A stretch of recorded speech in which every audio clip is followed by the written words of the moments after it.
di luar dugaan. Hal ini yang membuat Prabu Siliwangi mantap memperistri Nyi Subang Larang.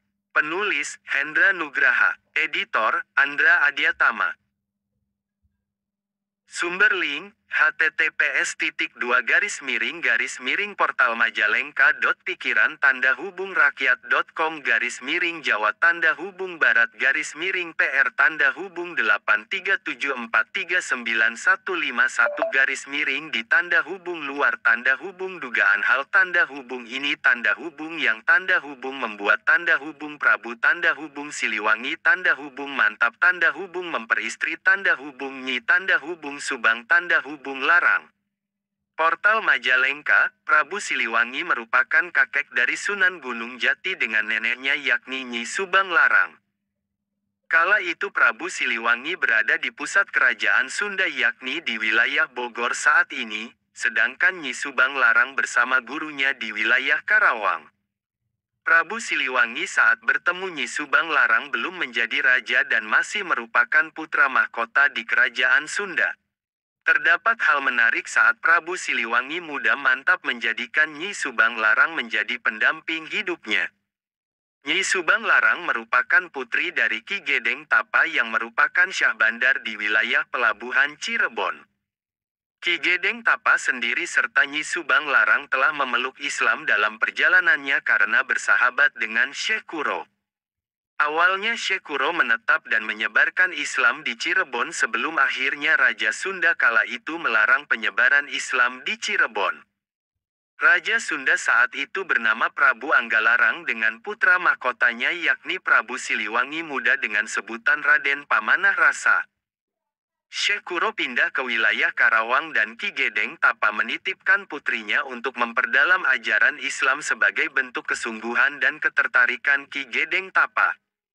Seiring berjalannya waktu, Nyi Subang Larang menjadi murid Syekh Kuro dan telah pandai dalam ilmu kiroat atau menjadi seorang qoriat. Seperti halnya Syekh Kuro yang pandai melantunkan ayat Al-Quran dengan suara merdunya, rupanya Nyi Subang Larang pun berhasil menguasai ilmu tersebut. Suatu ketika Prabu Siliwangi ditugaskan oleh Prabu Anggalarang untuk meninjau pesantren Syekh Kuro serta memberi peringatan untuk menutupnya. Berita pilihan. Namun sesaatnya tiba di pesantren yang dipimpin Syekh Kuro, tak sengaja Prabu Siliwangi merasa tetram hatinya saat mendengar lantunan ayat Al-Quran. Ayat-ayat Al-Quran tersebut dilantunkan oleh suara merdu milik Nyi Subang Larang, sehingga Prabu Siliwangi pun menanyakan tentang siapa yang memiliki suara merdu tersebut. Tentu saja Syekh Kuro menjelaskan perihal siapa yang melantunkan ayat Al-Quran dengan suara merdu yang didengarnya itu. Prabu Siliwangi tak jadi memperingatkan apalagi menutup pesantren Syekh Kuro karena peristiwa yang membuat tentram dan nyaman hatinya. Alih-alih menutup, Prabu Siliwangi malah mengutarakan ketertarikan hatinya kepada Nyi Subang Larang di depan Syekh Kuro. Dengan kondisi Prabu Siliwangi yang masih menganut ajaran Hindu, Syekh Kuro pun memberikan beberapa syarat agar tujuannya tercapai.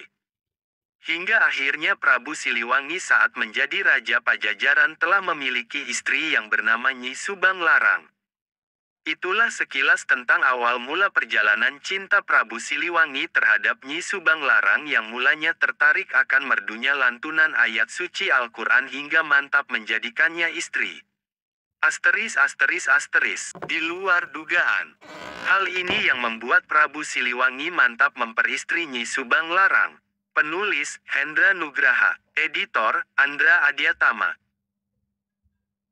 Sumber link, https://jawa-tanda-hubung-rakyat.pikiran-tanda-hubung-barat-miring-jawa-tanda-hubung-barat-miring-pr-tanda-hubung-di tanda-hubung luar tanda-hubung ini tanda-hubung yang tanda-hubung membuat tanda-hubung Prabu tanda-hubung Siliwangi tanda-hubung mantap tanda-hubung memperistri tanda-hubung Nyi tanda-hubung Subang tanda-hubung Larang. Portal Majalengka, Prabu Siliwangi merupakan kakek dari Sunan Gunung Jati dengan neneknya yakni Nyi Subang Larang. Kala itu Prabu Siliwangi berada di pusat kerajaan Sunda yakni di wilayah Bogor saat ini, sedangkan Nyi Subang Larang bersama gurunya di wilayah Karawang. Prabu Siliwangi saat bertemu Nyi Subang Larang belum menjadi raja dan masih merupakan putra mahkota di kerajaan Sunda. Terdapat hal menarik saat Prabu Siliwangi muda mantap menjadikan Nyi Subang Larang menjadi pendamping hidupnya. Nyi Subang Larang merupakan putri dari Ki Gedeng Tapa yang merupakan syah bandar di wilayah pelabuhan Cirebon. Ki Gedeng Tapa sendiri serta Nyi Subang Larang telah memeluk Islam dalam perjalanannya karena bersahabat dengan Syekh Kuro. Awalnya Syekh Kuro menetap dan menyebarkan Islam di Cirebon sebelum akhirnya Raja Sunda kala itu melarang penyebaran Islam di Cirebon. Raja Sunda saat itu bernama Prabu Anggalarang dengan putra mahkotanya yakni Prabu Siliwangi muda dengan sebutan Raden Pamanah Rasa. Syekh Kuro pindah ke wilayah Karawang dan Ki Gedeng Tapa menitipkan putrinya untuk memperdalam ajaran Islam sebagai bentuk kesungguhan dan ketertarikan Ki Gedeng Tapa. Seiring berjalannya waktu, Nyi Subang Larang menjadi murid Syekh Kuro dan telah pandai dalam ilmu kiroat atau menjadi seorang qoriat. Seperti halnya Syekh Kuro yang pandai melantunkan ayat Al-Quran dengan suara merdunya, rupanya Nyi Subang Larang pun berhasil menguasai ilmu tersebut. Suatu ketika Prabu Siliwangi ditugaskan oleh Prabu Anggalarang untuk meninjau pesantren Syekh Kuro serta memberi peringatan untuk menutupnya. Berita pilihan. Namun sesaatnya tiba di pesantren yang dipimpin Syekh Kuro, tak sengaja Prabu Siliwangi merasa tetram hatinya saat mendengar lantunan ayat Al-Quran.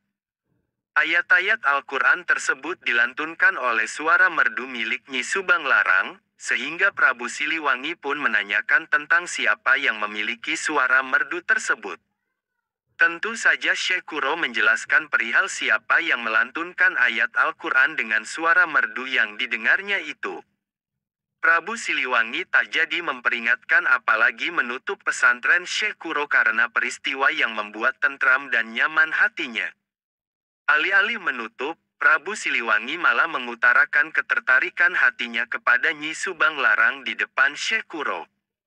Dengan kondisi Prabu Siliwangi yang masih menganut ajaran Hindu, Syekh Kuro pun memberikan beberapa syarat agar tujuannya tercapai. Hingga akhirnya Prabu Siliwangi saat menjadi Raja Pajajaran telah memiliki istri yang bernama Nyi Subang Larang. Itulah sekilas tentang awal mula perjalanan cinta Prabu Siliwangi terhadap Nyi Subang Larang yang mulanya tertarik akan merdunya lantunan ayat suci Al-Quran hingga mantap menjadikannya istri. ******